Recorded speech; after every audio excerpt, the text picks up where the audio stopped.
Ayan, hello, what's up guys? Good morning sa inyong lahat. Welcome to Yolax. At narito si Mama, ang ating food restoration. Balanak. Balanak to, balanak. So, ang islang balanak ay pwede bang ibulad yan? Gawing bulad? Binibilad. Binibilad. Okay, so ito. Pinikas. Pikas ang tawag dito. So, magiging tuyo to, no? Tuyo. So, dried fish. So, may timpla na po siya.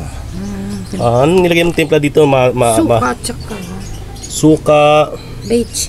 Bitchin. Tsaka ano yun? Suka, bitchin at tsaka paminta. Wow. So, ito ay isang paraan para ma-preserve ang ating pang-ulam. So, maganda ito. Para siyang bangus na gagawin siyang daing. So, balanak po ito. So, balanak is the kind of fish that makikita sa karagatan ng Pacific Ocean, no? So, yun, okay. So, napakainit po ng panahon ngayon. So, saan po natin iyan yan? Bibilad na. So, masayang-masaya na naman po ang mga pusa nito. At binigyan mo sila ng makakain ngayong araw na to. Ha? So, mainit ha. So, yan. So, sino magbabantay nito? Ako? Bantay anong gano'n. Maraming mga pusa dito. At maraming mga ibon. Baka itong pang-ulam mo maagaw pa ng iba. So, ayan, napaka preservative po ng ulam natin ngayon kasi si Mama mismo ang gumagawa nito. So, masarap po to, para siyang daing na bangus. Daing na bangus at saka anong tawag doon? Balanak. So, itong balanak na to. So, ito naman, ang gagawin mo rito, Magtatanim ako ng talbos ng kamote. Yes. So, ayan. nanurok na. Ito, kailangan dito, makikita po natin na ito po ay kinuhaan na po ng dahon, ang ating kamote. So, ito po, makikita po natin dito na may mga ugat na. So, tutubo nila po ito, no? Okay. Ito, makakain na ito sunod Mga ilang araw yan? Lagi lang ito Okay, so yan po mga kaibigan. So, ito mga pagkain lamang po ito na pwede nating wala kang tataniman ngayon. Dapat lagyan natin ng lupa dito. Ito may mga lupa dito, ma. Ayan, may kasama ng alugbate. Yan, ito, bakante yan. Diyan ka magtanim ng talbos. So, kahit na malit lang po ang ating pwesto, so pwede po tayo magtanim-tanim ng mga gulay para pagdating ng araw o linggo, mayroon po tayong ma-harvest, no? Tularan po natin si Ma'am Sorping. Isa po siyang magaling na housewife. Dahil mayroon po siya mga tanim dito na alugbati, tapos mayroon siyang ano tawag dito, yan,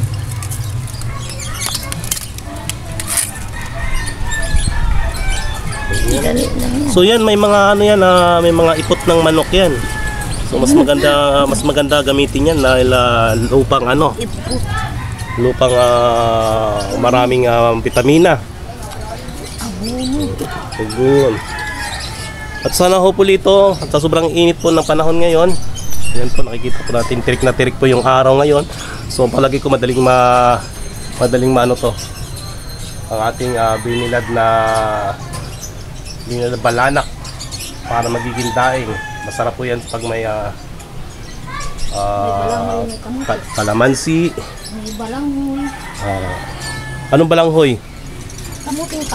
Kamuting kahoy. So yan po, napakasipag po ng ating guest for today na si Ma'am Sorping. Isa po siyang plantita kung saan nagtatanim po siya ng mga gulay upang ma-reserva o ma-preserve ang mga pang-ulam-ulam na araw. So binabad mo lang siya sa tubig.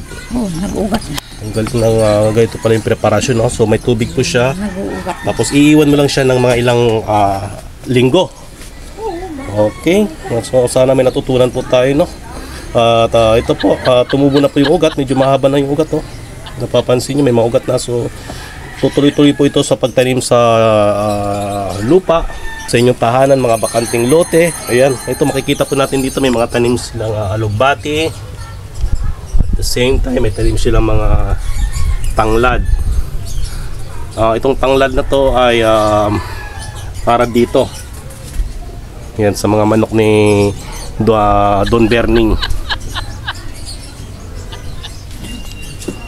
So, yung mga manok ni Don Berning, okay naman. Hindi naman nauulam nyo, ma'am. Hindi naman dahil Alaga na yun. kaya pala nakakaligtas yung mga manok dahil Exercise lang din. yun, pang exercise lang yun. So, musta naman ang musta naman ang may shoutout ka ba, ma'am? Shout out sa mga taga-Bukid. Shoutout sa mga taga-Bukid, okay? Shoutout sa mga taga-Bukid. Mga uuma. Uma. Dun sa amin. Shoutout po sa inyo. Sa amin lugar, sa Masbati. Shout out lang. Shoutout po sa inyong lahat yan. So, yun po. Maraming salamat po at binigyan nyo kami ng pagkakataon na ma-interview po kayo ngayong araw na to. At marami po natutunan yung ating mga manonood. So, tingnan po ng pagkaan nyo. No. May ugat na. galing. Mayroon na ugat. Napakagaling naman, napakagaling. Magkagulay na kami sanay naman. Ay! Oh, ingat lang. So, yung garden nyo, napakataas ng garden nyo po. Kita-kita po. Nasa condominium view pala yung garden nyo, ma'am. Garden ko. So kahit pa paano, wala pong nakakagalaw na mga aso dito, mga humalong kay na aso. Wala sa makano dyan. Wala, no? So yun, maraming salamat po sa inyong tagapanood. Sa ating, yan, shoutout sa ating mga kapitbahay. Shoutout sa inyong lahat. At ito, mayroon po tayong binilad na daing. Sino? Ang siwit ang gano'n. Anya, asan ang siwit? San? San? Ay, oh, yun, may nakikita po kayong siwit. Ibon po siya, ibon. Itong lugar ni Mang Manang Sorping, mayroon siyang ibon dito kung napapansin nyo. Isusum natin na. May ano siya. Ayan, oh. May sala. So may sapot siya ng ano. Kung nakikita ba natin, no? Lalapit ito natin. Ayun, no? May salad. Ayun. Ayun, may ibon ay nakikita nyo. Ayan. Sa bahay niya. May bahay po yung ibon dito. Talagang gumawa siya ng isang nest ba? May ibon po siya sa loob. So talagang napakapayapa pa. May mga itlog yata sa loob yan. Ayan. So ang nanay siguro, wala pa dyan siguro yung nanay man, no? Andyan ba sa loob? Ay, papasok yung nanay. So hayaan muna natin. So yun guys, maraming salamat po. Alam mo nyo, ginagawang bahayan itong mga halaman ni Manang Sorping ng mga ibon.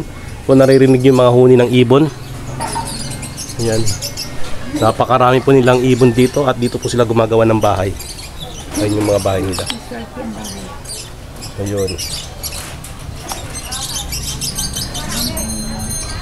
Okay. So, thank you so much Manang Sorping. Manang Sorping, thank you so much. Salamat. Salamat sa inyong maraming salamat sa pag-imbita dito sa iyong okay, shoutout sa iyo. Shoutout, sige. Okay, maraming salamat po. And antayin lang po natin yan para matikman po natin ang daing ni Manang Sorping. So kung sinong order sa daing ni Manang Sorping, order lang po. Just leave the comment, daing ni Mang Sorping. Okay? And bye-bye. And don't forget to follow and like. Bye-bye.